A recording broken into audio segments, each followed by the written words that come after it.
finally, and probably the most depressing question of them all, how long could this war last? I mean, no war lasts forever, does it? Well, let me give you the dark answer, the really dark answer, and then the truly dark answer. So first, the dark answer. This, at the moment, is an issue of mobilization and ammo. The Russian military support system, their military-industrial complex, is clearly not doing well. So much money has been stolen from the system that it's difficult for the Russians to get stuff to the front, and their internal logistical system is trash. So between not having as much as they thought they did, between the government being fleeced blind by their own defense minister, Ukrainians interfering with transport systems via drones and sabotage and artillery strikes, and general status of disarray of the Russian transport infrastructure, it's an open question how long the Russians can go with this. Now, they do have 70 years of reserves.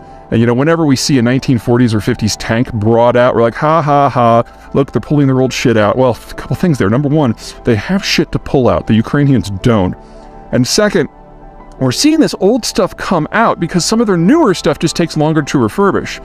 If you have a pre-optics tank, getting that back into condition just requires some refurbishment, some more tubing, maybe running some fresh oil in it, and you're good to go.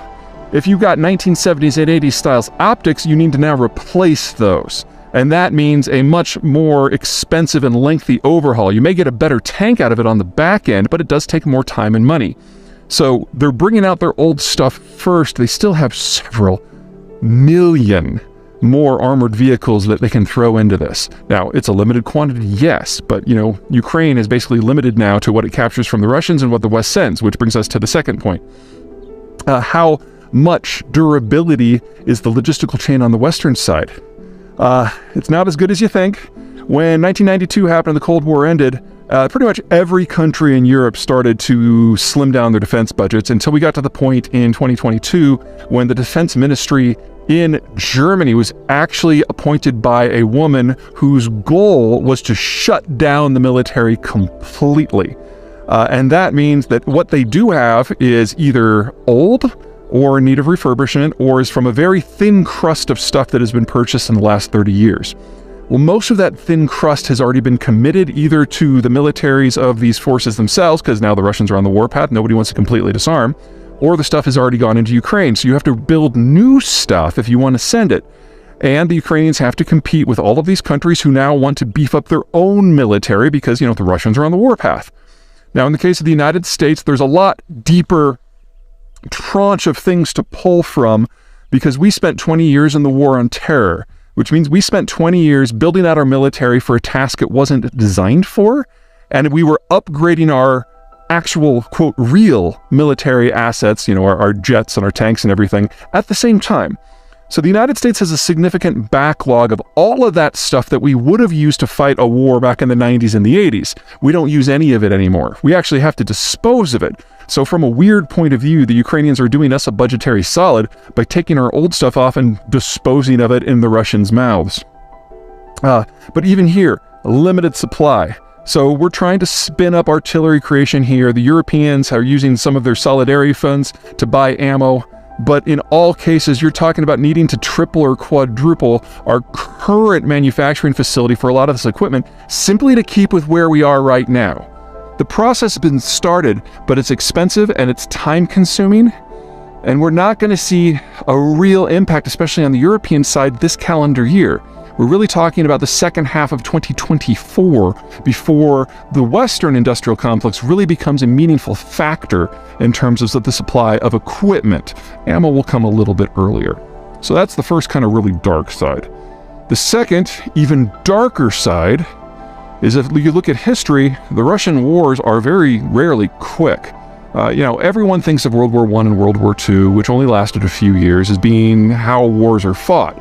And that has been how it is in the industrial age. But if the Russians, and to a lesser degree the Ukrainians, can't maintain an industrial level of output, and this becomes more of a long-term slug match, the Russians have been expanding bit by bit over the last 4 centuries. And various groups that they have occupied refer to things like the Russian encroachment as the 200 Years' War. Ukraine wasn't captured in one lightning conflict. It was captured in a series of conflicts over a century. The same is true for most of Russia's frontiers. It ebbs and flows and ebbs and flows. Remember, the Russians here are trying to seek a more defensible perimeter, and that means going through all of the flat, open territories that are near them, and all of Ukraine is open and flat. So history tells us that this is less a discrete conflict and more just the normal status of what it's like to be on the Russian borderlands. And then, of course, there's the dark, dark, dark, truly dark possibility, and that's demographics. Ukraine has among the world's worst demographics. You generally have kids when you feel positive about your future, and there hasn't been a lot to be positive about in Ukraine for the last 25 years, and especially since the Russians invaded the Donbass and Crimea in 2014. It has one of the world's lowest birth rates and is an extraordinarily distorted demographic structure with fewer people in their 40s than their 30s and their 20s than their teens than children. And that was before the war. We now have at any given time at least 1 million, probably closer to 3 million, Ukrainian men involved in the military conflict or training. And in addition, 1/3 of the population of Ukraine pre-war, so almost 15 million people, are internally displaced or refugees. Finally, most of the refugees, you're talking in excess of 2 million people here most days, I mean that number fluctuates a lot, are women and minor children. Well, folks, birth rates don't recover unless the men and women are in the same place. And the longer those women and children are in a third country, the less likely there are to ever come back, and then the Russians are doing damage on their own side. Based on whose numbers you believe, somewhere between several thousand and several 100,000 Ukrainian minors have been kidnapped, sent through what they call filtration camps on the Russian border, and shipped out throughout Russia. The Russians aren't even denying this has happened because they have a minister who's responsible for it, has done a number of commercials advertising Ukrainian children by the dozen for mass adoption anywhere that's not close to the Ukrainian border. She specifically wants people in Siberia to pick them up. And the Russians are doing everything they can to destroy any data related. They don't keep track of the data at the filtration camps. They destroy any documents the kids have. And so getting these kids back, even if the Russians have outsized victory on the battlefield, is going to be a long and maybe impossible slog. Because a 14-year-old who is going to remember enough about Ukraine to maybe, with the right access to information and communication, be able to issue a call for help. A 3-year-old can't. A baby certainly can't. So, what that tells me is no matter how this war shakes out, we are in the final generation of Ukraine. And if the Russians are able to keep denuding their occupied territories of children, there's not going to be a lot left to fight 10 years from now, much less reconstruct the country over the next generation. And we're already talking about a reconstruction bill that is in excess of $1 trillion US. So, way to end on a high point with that last question. I'll see you guys next time.